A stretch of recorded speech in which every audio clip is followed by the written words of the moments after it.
Hey y'all, my phone is on all of 17 or either 16%. Okay, I threw on this head wrap very quickly. So, with very thick hair, it just molds to whatever it was in. I just took a nap, so my hair was smushed on the side for my bonnet. I wanted to make this video because I was just watching a video that really inspired me. Someone was giving commentary on Jeannie Mai. I'm not sure exactly how she pronounces it. I am not trying to be disrespectful by any means. She, I know for sure she was a host on The View. I'm not sure if she still is. I grew up watching that show with my mom, so I was familiar with her growing up. And maybe more infamously in the Black community, you might know her because she was married to the rapper Jeezy. It was not her first marriage, it was her second marriage. They have a daughter together. Her name is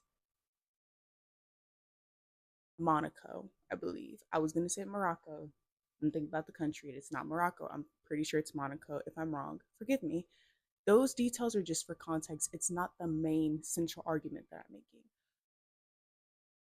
She talked about her trauma.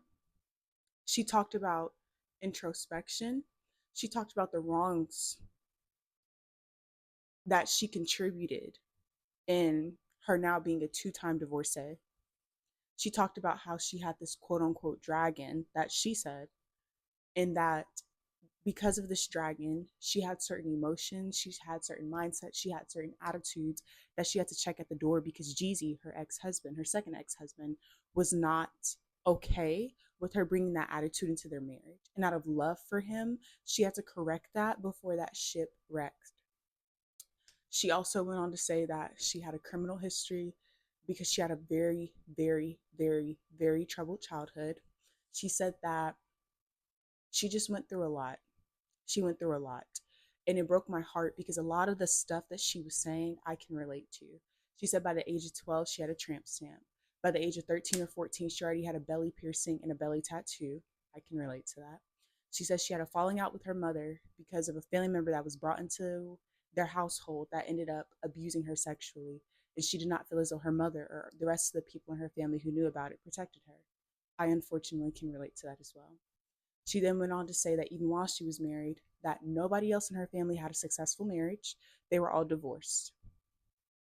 These are clips that she would say before, during, and after the divorce, just her being married to him before we even knew that they had issues publicly. And the reason why I wanted to bring it up is because it is so important as Christian women. It is so important to surrender your burdens to Christ. Now, she does mention her faith. I'm not sure if she's more New Age, if she's claiming Christianity. I don't know what her faith is, but she did mention that after being divorced, she felt rocked because she had to sit with the woman that she now was, the woman who was not protected as a child, the woman who was just used to being on her own since she was an early teenager, couch surfing, having to take care of herself because nobody protected her. And she said that she had to sit with that after being divorced for a second time.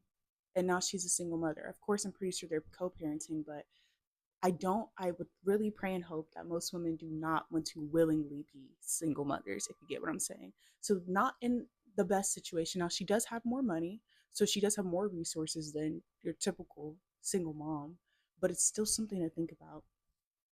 When you, as a woman, as a Christian woman, do not surrender your traumas, your burdens, your pain, and your hardship to Christ, regardless of if you want to be married or not, but specifically talking to those of you who do want to be married, you are going to taint your own dating pool.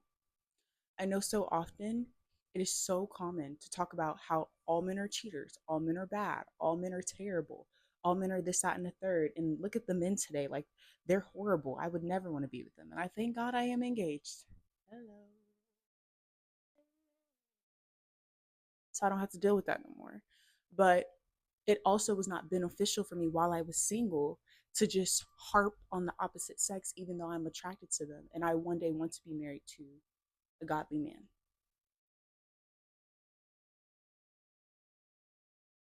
before you even think about dating, getting married, all those things, your relationship with Christ should be your focal point. Diving into theology, that should be at the forefront, serving. And I am not one of those women who says, your single season is awesome. You should be content. I don't like that. I don't like to play that. I didn't like it when I was single. I don't like it now. And it's not something I'm going to repeat to other Christian women because I think that sometimes it can be harmful, especially depending on who it's coming from. If you're a married Christian woman with kids and you always talk about how much you love your husband and he protects and he provides, but you're telling another single woman, oh, just keep waiting. Oh, just the right man will just show up on the doorstep. Oh, you don't have to do anything. He's gonna find you. That's not always true.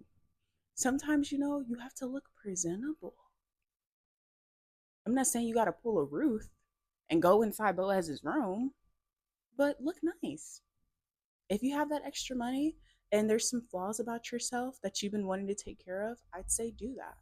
I'm not saying that you need to do deep cosmetic procedures, but simple things like if you have plaque and things on your teeth, fix that stuff.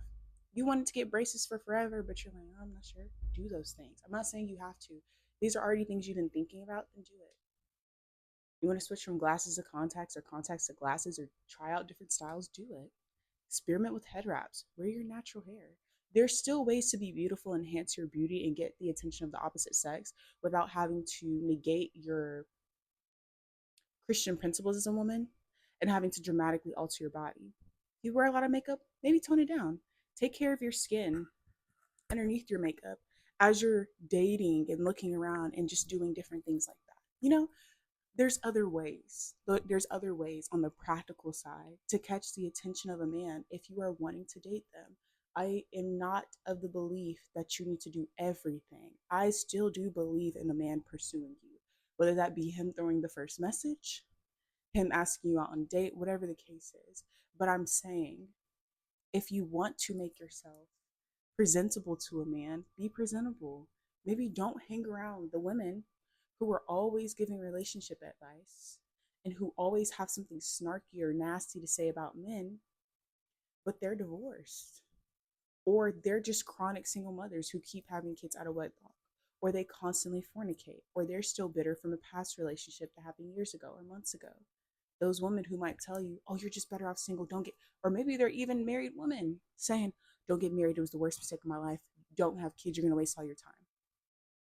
Don't go on either of those ends. Start taking care of yourself. You want a man that works out, you should be working out. Because don't we say we want to be equally yoked? Yeah, that means that if you want a gym bro, you first have to be in the gym. I'm not saying you got to be bodybuilder status. You don't have to be built like Simone Biles, but take care of yourself. You want a man that's not a glutton? Well, if you're a glutton, you got to stop. Like, these are all things that you have to pay attention to if you really want to be in a relationship. And I'm not saying if you don't do everything perfectly that you're not going to get a man, but why not help yourself out if you can? Because what's going to end up happening is if you don't check these things, the physical end of things, by you not taking care of your body and your temple, you wearing clothes that doesn't fit, whether they're too big or too small, showing off your entire figure. It could be the practical end of things, not taking care of your hygiene, or it can be the emotional side of things. And it tends to, a lot of times, in my opinion, for women, be the emotional side of things. You're not dealing with trauma. You still have daddy issues. And I'm not saying that as a way of trying to demean anyone. Everything I'm talking about, I've dealt with before. That's why I'm speaking on it. Not because I've just read about it online somewhere. It takes one to know one. Okay, well, it takes an ex one to know a current one because I'm trying to no longer do these things because I actually like my fiance and I want us to have a successful biblical marriage. Amen to that. But on the emotional side of things, if your trauma is not checked, you're not going to therapy. You're always around women who also deal with unchecked trauma and who think submitting to a man is next to being murdered. Like they think it's terrible. And if you grew up with women who preach that message, it is not necessarily your fault that you've grown up in that environment, but it is up to you as an adult to choose which path you want to take. If you don't want to get married, that's fine. I still think that you should keep up with yourself hygiene wise, and you should still take care of yourself emotionally. But specifically, if you want to be married to a Christian man, focus more on you rather than trying to focus on him. Because if you're focused on yourself and getting healing for yourself, you should be able to recognize and discern if there's a man who is unhealed, who's still going to cheat if he was once a cheater before, who doesn't respect boundaries, who's not waiting till marriage, but will only wait if you do it. You'll be able to kind of see those things because you'll be able to test the spirits properly because you're not so gung ho about harping on just the negative things and then having to catch 22 in the process where you spent so much time demeaning man that when the first cute one walked into your life, you decided to lose all your morals, all your compass, all your discernment. And then when he cheats or he gets you pregnant out of wedlock or you find out that he's not that Christian man that you thought he was because you didn't take the time to vet him beforehand and focus on yourself beforehand, so you just became overly dependent on him in a very unhealthy way and you put him in that spot of God. Now you looking around like, I can't believe this, and you making TikTok stories about how you got bamboozled by a Christian man. Submitting is not a bad word. It's not. I know that a lot of us have grown up seeing women maybe quote unquote submit to boyfriends or to spouses who were abusive. And I am by no means condoning that, and I don't promote that because the Bible doesn't. But do that work for yourself. It's so important.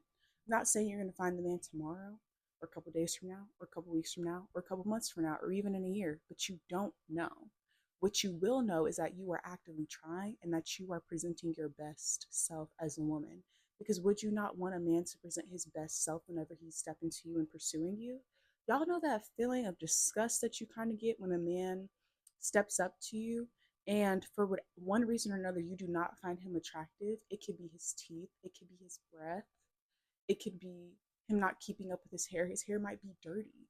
I'm not talking about he doesn't have a new lineup or he didn't get a retwist for his locks. I'm talking about his hair is actually dirty, like lint and different things like that. He smells gross. And I'm not talking about a hardworking man that just came off the job after he was working 12 hours. I'm talking about, no, he just has an odor to him. He's very foul mouthed in how he speaks about people, about women. He's very degrading. He could also be in a situation where he actively sins and he's proud about that, boasting about it. And he steps to you as a Christian woman and you're like, ew. You know that same feeling you get? You don't want the opposite sex to think about you in that same manner all the time because the way you present yourself is not good. I'm not saying you need to be dripped out in Louis or Dior or any of that stuff.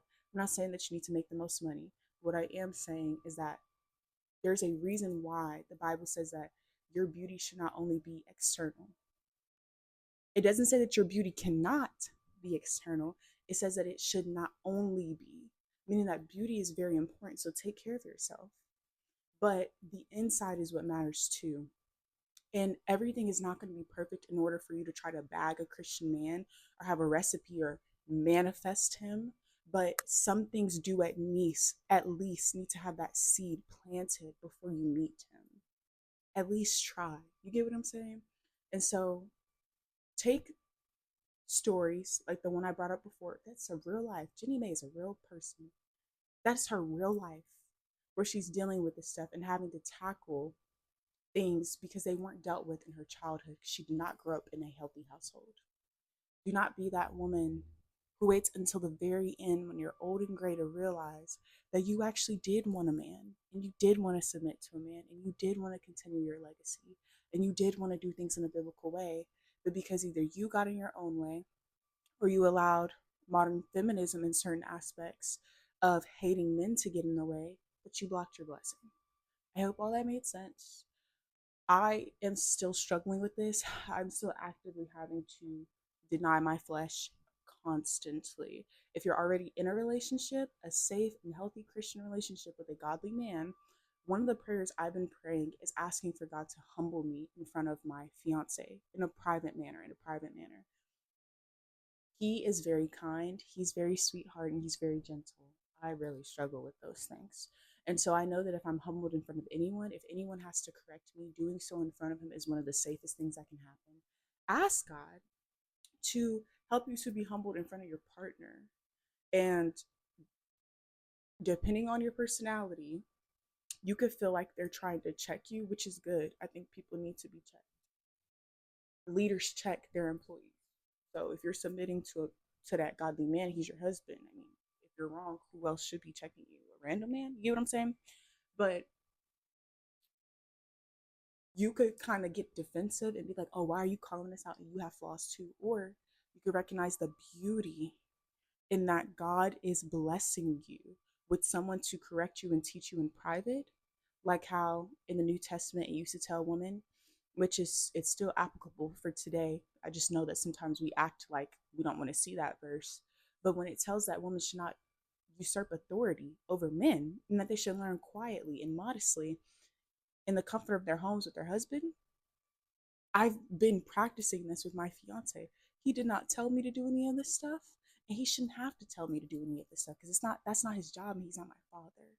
But if he were still to bring it up to me lovingly, there's that safe space there because I know that I trust his leadership and I trust the direction that we're headed in with marriage. And so I ask God to help me and to humble me in front of him because I know it's a safe space. And I know that he's going to be there for me to correct me and to help me through my own flaws as I work on becoming a better woman. There's no excuse. There's no excuse. There's understanding and there's context for how you might have been raised, how you grew up, what you have been consuming on social media and certain rhetorics and narratives. But once you learn of the truth, handle that accordingly. Okay? Thank y'all so much for coming to my channel. If you like the video. Okay, Array of Sunshine out.